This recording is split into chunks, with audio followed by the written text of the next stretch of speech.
my biggest lesson and that made the whole shift for me was when I realized that I have everything I need for free on the internet today to start building my own career this very second. Welcome to the Female Entrepreneur Musician Podcast with Bree Noble. Bree is a musician, entrepreneur, speaker, and founder of Women of Substance Music Radio and Podcast. Bree's interviews with successful female musicians and industry pros are both inspirational and informational. She also answers your questions about the music business. Bree is on a mission to help you create great music, connect with your fans, and grow your business, and to truly become a female entrepreneur musician. Hey, this is Bree Noble. Thanks for listening to the Female Entrepreneur Musician Podcast, where we help you learn to make great music, how to connect with your audience, and how to grow your business. And this episode is no exception. In fact, this is a very real-world lesson from somebody who's been out in the world making music for 6 years completely on her own. So I can't wait for you guys to hear her story. And I'm not going to take too long out of the beginning of this podcast. I just want to remind you to go to iTunes and give us a review, a written review, and leave your name so we can read your review and announce that you have won the 1 month of Female Musician Academy. We'll draw one person out of all the reviews that we get for the month, and you may be it. So go to iTunes and do that right now. And it's been a few weeks since I mentioned our free resource. So I want to remind you that you can go to FEM18.com. That's for femaleentrepreneurmusician.com. You can grab our free resource, 19 proven sources of income that you probably haven't considered for your music business. I really think this document is going to help you in locating some areas of income that you haven't explored. And now to my interview with Charlotte Ericksson, also known as the Glass Child. Here's some information about her. The Glass Child is the girl who left everything she had and knew to pursue a life in music. At 18 years old, she left her home in Sweden, moved to London, and started to pave her way. Since then, she started her own publishing and distribution company, Broken Glass Records, and released 5 EPs and 2 full-length albums, 2 books, toured all over Europe and the UK, and had her single, I Will Lead You Home, reach number 2 on the Swedish iTunes charts. You'll learn so much more about her in the interview, so I don't want to give that away, but here's my interview with the Glass Child. So that's some information about Charlotte Ericksson, also known as the Glass Child. So Charlotte, is there anything you want to tell us about you that's a little more personal, maybe, that's not in your bio? Well, I guess something that kind of really represents who I am, and even my music, I guess, is that I am a big minimalist. I can fit everything I own into one suitcase and a guitar case. And that's how I'm trying to live. That's really useful for touring. It definitely is, yeah. Wow. Well, how did you get started in music? Well, I guess my real kind of music career started when I moved to London when I was 18 years old. I moved from Sweden to London to go after my dream as a musician. I hadn't played any music in Sweden a lot. I've been writing a lot, but I didn't record anything, hadn't released anything, and I didn't really know anything about the industry, so to speak. But I just moved there and I started to pave my way and just try to meet as many people as possible. And the move to London started everything, I think, because that's when I learned and I decided to record my first EP, and everything really went from there. So where did the name The Glass Child come from? Did you start out with that, or did that develop over time? Yeah, The Glass Child comes from when I was younger. It stands for a lot for me personally, and I think it also reflects my music a lot. So it comes from when I was younger. I was a very guarded and kind of shy kid, and people always told me that it was as if I was living behind some kind of glass, that everyone could always see me but never really reach me, like never really get to know me, because I think I was very just protected of myself. So they said that it was like I lived behind glass, and that always kind of stuck with me. So that's actually what my first song was about when I was like 15 years old, and it was called The Glass Child. And the whole kind of symbolism has always been with me, and I keep keep kind of play with the meaning behind it in my songs even now. So yeah, that's how it grew. I really like that. And that makes a lot of sense. And did you start out with your very first album being called The Glass Child? Yeah, as the artist? Exactly. So I didn't really know what I wanted it to be first. So my first EP was called Charlotte Ericksson, The Glass Child. And after that, I decided to just release music under The Glass Child. But I always had it with me somehow in the songs, and there was a song on my first EP that had The Glass Child in the choruses and stuff. So yeah, I guess it kind of grew around there. Well, I like that because that definitely makes you unique. Yeah, I hope so. So at this point, do you consider yourself a full-time musician, or are you supplementing your income in some way to keep your music career going? No, I am a full-time musician, and almost a double full-time musician, I guess. That's the only thing I do, and it's been everything I've been doing since I moved to London. So yeah. And how long have you been a full-time musician? Let's count. I moved to London when I was 18, and now I'm 24. So 6 years around, yeah.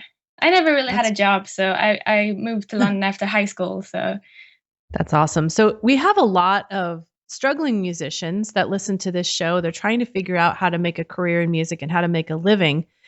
Is there a time, maybe back when you started, that you were really frustrated? You feel like you were hitting a wall and you maybe were even thinking about quitting. And how did you push through that? And what did you learn from it?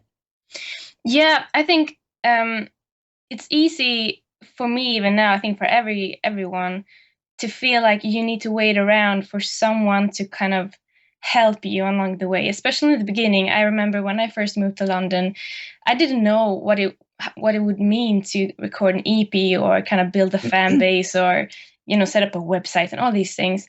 So I just tried to meet people, and I thought that somewhere along the way someone would help me make all these things happen. And so I guess my biggest lesson, and that made the whole shift for me, was when I realized that I have everything I need for free on the internet today to start building my own career this very second.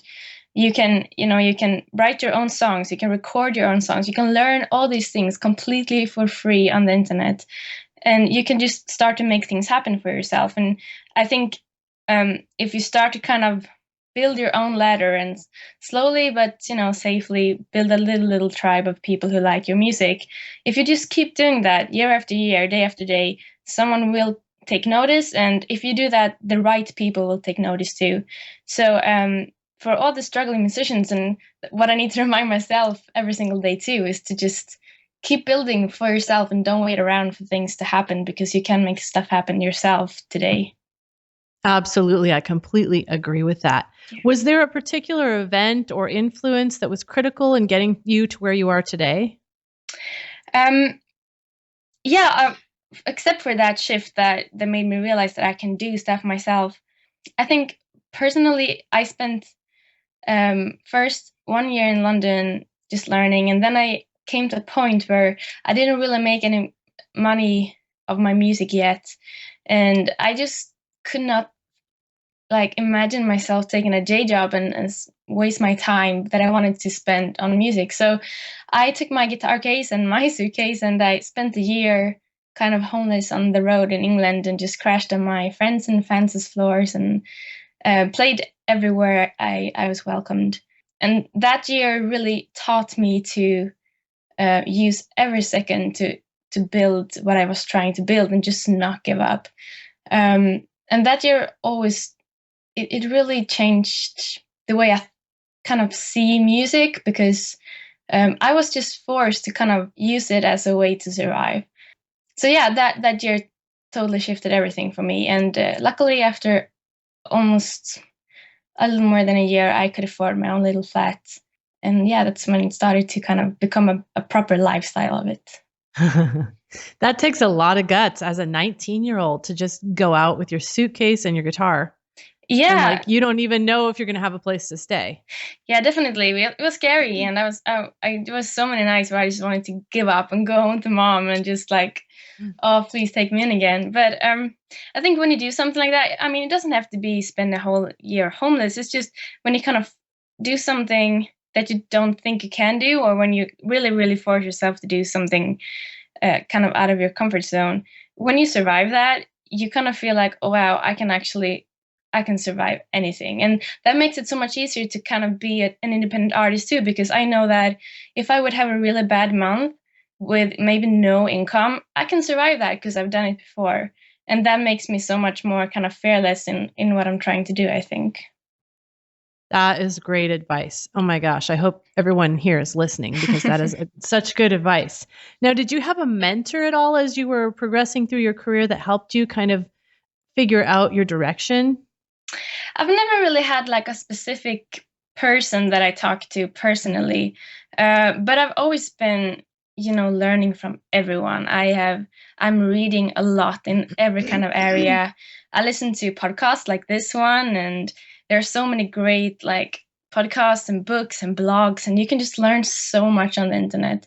So I guess I didn't have like a person, but just learning from everyone. So the internet was your mentor. Yeah. Definitely. Well, yeah. There really is so much out there. Yeah, it's so great. And, you can learn, I think, especially as an independent artist, it's so important to learn in like all kinds of areas, not just, musicianship, but marketing and e-commerce and business development and branding. And it's important to know as much as possible about everything. And you can learn everything on the internet.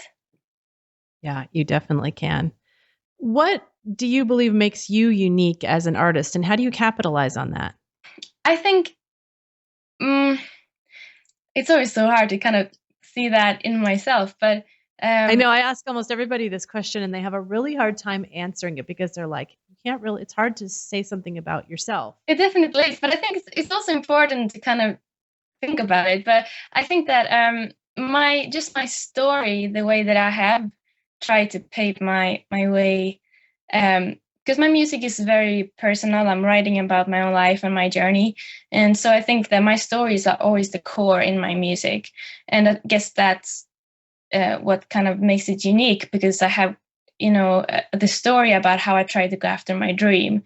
Then I also think that I produce and record my music myself, and I have I would like to think that I have a kind of a unique production sound. Yeah, I don't know. It's always hard to kind of see my own music in that way. No, that was a good stab at it. Good. So I would love to hear about your crowdfunding campaign, because I know that this is going to be so beneficial to everybody listening here. You had an extremely successful campaign. I think you said that you hit 249% of your goal. Yeah, it was amazing. So what did you do, to make that happen? Was there anything you did that was out of the ordinary that you think helped you really smack that goal? Yeah. Well, first of all, I think it's really important, because crowdfunding campaigns, they are still very new, I think. And even though there are some very successful artists like Amanda Palmer and these people who are doing these amazing crowdfundings, I think it's still a very kind of sensible subject. So it's important for people to realize that you need to be ready to do it. You might not be ready to do it yet, because you need to. I built my tribe and my following for 5 years before I asked them for money. In the beginning, I gave away my music for free for 3 years before I even put anything up for sale. And I think these things are so important, because you need to show people that you're trustworthy. If people are going to put in money into a product, they need to be 100% sure that this product will be something that they will like. So that's the first. Make sure that you're ready to do it, because the worst thing you can do is to put up something and then just it goes completely fail. So be ready. But also, I think what I did, or what if I could do it again, I would make this even more important, that be completely ready when it comes to the rewards, because it's so much work.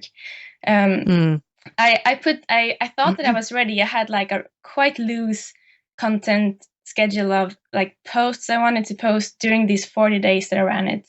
And I put up these different pledges, like unique t-shirts and, different packages. And then I hit the launch button, and within 4 hours, I had reached 100%. Which I had never, ever imagined. Wow. That. And first I was, oh my God, this is amazing. But then I sat back and I'm like, oh my God, I actually have to create this album now. I actually have to create these t-shirts, and I actually have to do all these things now. And I just panicked so much. So if I could do it again, I would be more ready with all these things and kind of, think about the fact that if it succeeds, then I need to fulfill all these things, because I hadn't even started to record my album yet. Yeah, so these would. Do you think you offered too many rewards? Do you think you would scale that back? No, I don't think so. I was thinking about that a lot, actually, because I think you can go 2 different ways. Either you have just a few ones so that it's easy for people to choose, or you have a lot of different rewards so that, it's kind of a bit more fun to kind of pick and choose, because everything is more unique then. But I wanted to kind of have a big scale. I wanted to have some with very small pledges. I think the smallest one was £5 or something, British pounds. And then the largest one was, I think, £1,000 or something. And people were, there are younger people who only have a little bit of income, who can only do the lowest one, but they want to support you. And then there are some people who have a really good income and they really want to support you. So I think give people opportunity to kind of pledge whatever they can in any way they can, because you will have all kinds of fans. Yeah. Oh, that's great. It can be a fan gathering exercise as well. Definitely. Yeah. So what was it like writing your first book? I mean, you've done so much. I can't even believe you've only been doing this for 6 years. You wrote this book, and what was the process like? What gave you the idea to do it? And, what do you think made it so successful? Yeah, so my book came about, I have always been writing, I never wanted to kind of be an author in that way. I never dreamed about that.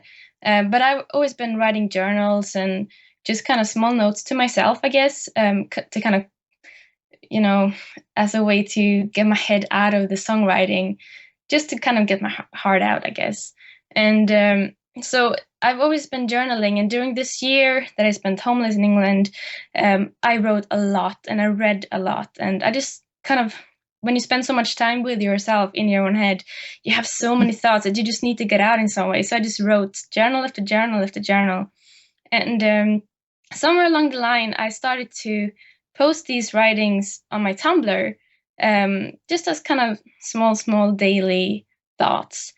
And I started to pick up a bit of a following of these writings, and a lot of people started to enjoy it. And I started to think that, wow, I'm seeing all these amazing things here this year, and I'm learning so much, and I'm on this kind of journey the way I see it. So it just feels like such a shame to not share it with people.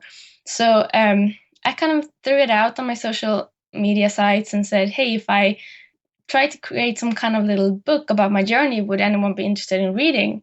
And I got some really encouraging feedback on it, and I started to write it. And it was amazing because it was really inspirational for me, because I had to throw myself into the publishing industry and learn about book marketing, learn about how to publish a book and editing and cover design. And I had no idea about these things. So I just learned a lot, and it was so much fun. And I might call you up. I'm working on a book right now. So that's exciting. Yeah, it can be overwhelming. It's definitely overwhelming. And it's like, I think it's easy when you kind of know a lot about one area, like music marketing, to think that, but I'll just transfer everything into the book marketing. But then you kind of stumble upon all these things like, what is CreateSpace, or what is this, and why should I have this? And it's basically like entering a new world. It's a lot of fun. Should I do Kindle Select or not Select? There's just so many things. Yeah. It's an endless ocean, but it's fun too. It's definitely fun. Well, what has been the most mind-blowing experience that you've had in the 6 years of your career? What has been the thing where you were just like, oh my gosh, pinch me. I can't believe this is me doing this? There are two different moments that comes to mind. The first natural one is all these small moments when, just when someone says that my music means something to them. These moments will always stand out. But then I released I shared a single called "I Will Lead You Home" for a cancer organization in Sweden 3 years ago now, I think. And all the profits went straight to the organization. And this single reached number 2 on the Swedish iTunes chart.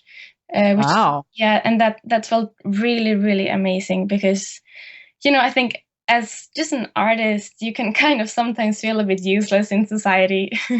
It's like I'm walking around with my guitar, and then there are people like this organization, and they are literally changing lives. And so it just felt really good to kind of get to do something good. I love that. What's your most recent project? What are you working on right now? And what are you excited about? Yeah, so just 1 month ago, last month, I published my second book called Another Vagabond Lost to Love. And that is a collection of travel essays and journals that I wrote while I recorded my last album. So that was exciting. And now I've taken some time just kind of gathering my mind, and now I'm slowly starting to record some new music and write new music again. So I'm just trying to keep working. Well, and you also do a great job of promoting yourself because, you reached out to me, and I know you've been on the Relaunch show, which I've also been on. And, so you're utilizing the mediums that you have to get your word out, which is so great. You're obviously very knowledgeable in music marketing. Yeah, I think that since I've always been independent, I realized really quickly that it's going to be really hard for me to reach like the major print magazines or the radio or these things. But then I also thought, in the core, I'm a music fan, and I'm lucky because it's easy for me to find my target audience because they are mostly like me. We kind of like the same things. So I thought, where do I find music, and where do I find new people that I look up to and find inspiration? And I find it through podcasts and through blogs and on Tumblr or Twitter. That's where I find music and stuff that I read. So it just feels natural to me to kind of try to find my fans through these mediums too. I love that because I don't know if you know, but I also have a music podcast called Women of Substance. Of course. And it's all music. And, so I love to hear that people are actually out there looking for music in these places because, I know I do it, but how many people are also doing that? And I see from the numbers that there are plenty of people doing it. But, people in my world, like just my family and friends, they have no idea what I do. Like they just don't get it. They don't know, what a podcast is, how to access it. They've never heard of a Google Hangout. They just I talk to them and they are thinking I'm talking in another language. Yeah. So it's nice to know that there is a group of people out there that are actually accessing this stuff in the places that I put it up. Yeah, definitely. I think that's also a really important lesson that when you're doing this thing, and especially when you're trying to build your tribe kind of online, the world is so big. And so it sometimes feels like I am the only one who is doing what I am doing. But if you just can kind of, find this small little core group of people who are doing what you're doing and who understands your language and like the same stuff that you do, you're going to realize that your music and your books even, they have a place. And you just need to find the people that will love these things. Yeah, I know. And so how do you find that the best way is to connect with your fans or make new fans online? So I'm very active on social media. I talk to my fans daily on Twitter and Tumblr and Facebook. I think like everyone, I'm not a big fan of Facebook. I wish I wouldn't have to be there because they just, suck the money out of you. But I think it's important to still be there. And I still have a lot of people who only follow me through Facebook. So I need to be there too. I do have a newsletter, a monthly newsletter that I'm sending out. Instagram, of course. I'm just everywhere. And I think also it's an important thing to be everywhere because what I have learned lately is that for me, it feels like, oh God, I'm just repeating myself on all the social media platforms. But I do realize that there are people who only hang on Facebook, and there are people who only hang on Twitter. And I also have people who only follow me on my newsletter and nowhere else. So it's just important to go where the people are and make it easy for everyone to kind of know what you're doing. Definitely. And I also know that you've built your fans through house concerts. Yes. And I would love to I'm actually just finished a training on house concerts for my Female Musician Academy. So I've been just doing a ton of research on house concerts. I'd love to hear about your booking process. What kind of strategy do you have? And, how do you handle the money side of it? Do you do donations or ticketing? Yeah, house concerts they are amazing, and I love it so much. I prefer it over normal venues so much. I started with house concerts last year while I was doing my crowdfunding campaign, because I had never tried it out, but I had heard so many good things about it, so I just wanted to try it. So I said to everyone while I was doing this crowdfunding campaign that if I do reach 200%, I'm going to take my guitar and I'm going to come and sing for each and every one of you who invites me to your house. So that's how I started. And when I said that, I got almost over 100 requests. Obviously, I couldn't go to everyone, but after a lot of booking and planning, I created this little tour out through the UK and then through Europe. I went to France and Prague and Germany and Sweden and everywhere. And it was beautiful. People opened up their living rooms. They invited their friends. I do it as a donation-based kind of plan, because I have noticed that that's when people are, generous. If I go there for free and they are very aware that I pay with my own money from my own pocket for the ticket there, and I ask them, can I crash on your couch? And, they know that I'm an independent artist, and I tell my story in between the songs, so they are very aware of who I am. And so by the end of the set, they know me and I know them, and they want to help me. They want to keep supporting me. So they donate money, and I can afford to keep doing it. And it's just beautiful. And you connect so much closer to the people that you play with when you do these things. And yeah, it's amazing, really. I'm glad to hear that, because I totally agree with that. I agree. I think you should do it on a donation base, and you shouldn't say, at all what it's worth. No. Because what something is worth to one person is different to other people. Definitely, and, yeah. You don't know what someone's going to throw in there. It could be $100 bill. Exactly. And I also think that just make it as kind of human as possible, because when you're playing a house concert like that, there will be kids sitting on the floor, and there will also be older normal parents sitting in the couch. And so the kids, they just feel like it's a fun thing, and they go up there and they give you like £1, and they are so happy because they supported me. And then there's the parents who understand stuff, and they want to support me more. So I would definitely say don't say a number, because just make it fun for everyone to support you, because that's the most important thing. They make them feel like they feel good when they get to support you, and that's the most important thing. And on that note, can you tell us about the streams of income that you have? What is the makeup of your full-time income? Is it mostly from shows? Is it from CD sales? Is it from royalties? Any kind of licensing? Yeah, sure. So I would say, like every independent artist, I have a lot of different revenue streams. I think I get around maybe 40% from my physical store, my online store. I'm selling T-shirts, physical CDs, my books, some posters and stuff through a big cartel store, and that's where I get the biggest monthly revenue. I get a tiny bit from like iTunes and Spotify. Actually, Spotify, it's interesting because I have seen that grow every single month. My income from Spotify, especially in some specific countries like Sweden and Germany. I get a lot from there, actually.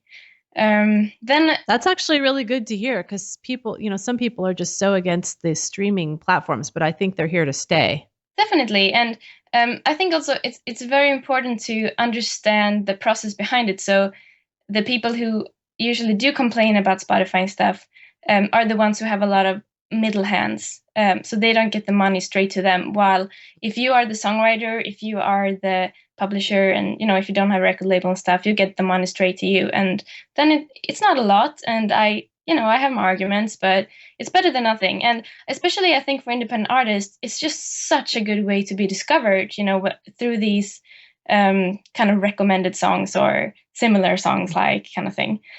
So yeah, I think it's great. So I get a little. And are you set up to get on Apple Music? Because I know theirs is kind of the same as Spotify. Yeah, I'm not actually yet. I don't think that their terms are fair yet. I'm not sure when this is gonna stream, but Taylor Swift just released this amazing post that changed their whole thing. Yeah, I saw that on the news last night. Yeah, it was such a good post, and she just changed the whole terms for independent artists there. So maybe I'll reconsider now, but I'm not gonna jump on it straight away, at least. Right. Yeah. Well, other than your own books, do you have a book that you can recommend, either for helping with music career or helping with songwriting, or even maybe some kind of self-improvement kind of book? Oh, there are so many. Let me think. There is a book called The Artist's Way. And I remember that book. Yeah, the author is blanking now. I can't remember the author right now, but maybe you can find it.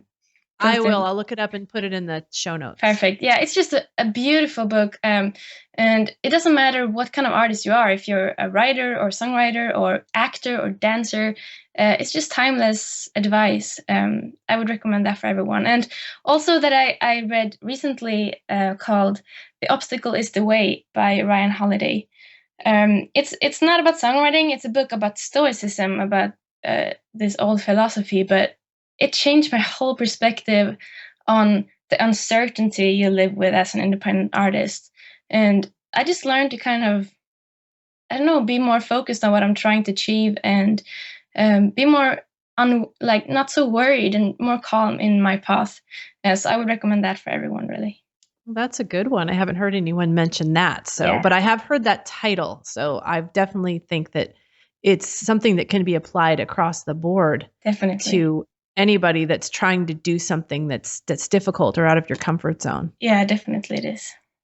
Well, thank you so much for being with us today. We are almost to the end of our time, but I want you to let them know where they can get in touch with you, where they can hear your music and all of your social media. Yeah, of course. My website is theglasschildofficial.com. And if you go there, you can find all my music and all my links, and you can also download a free EP on my website there. So just go there and you'll find everything.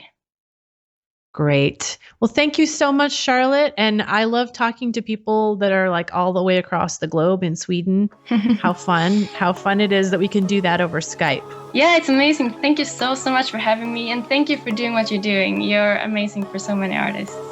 Oh, thank you so much. Now go out and make great music, connect with your fans, and grow your business. Female Entrepreneur Musician has been brought to you by FEM18.com and FemaleMusicianAcademy.com. With editing by Jen Eads of 317 Sound Design and music by Stella Ronson.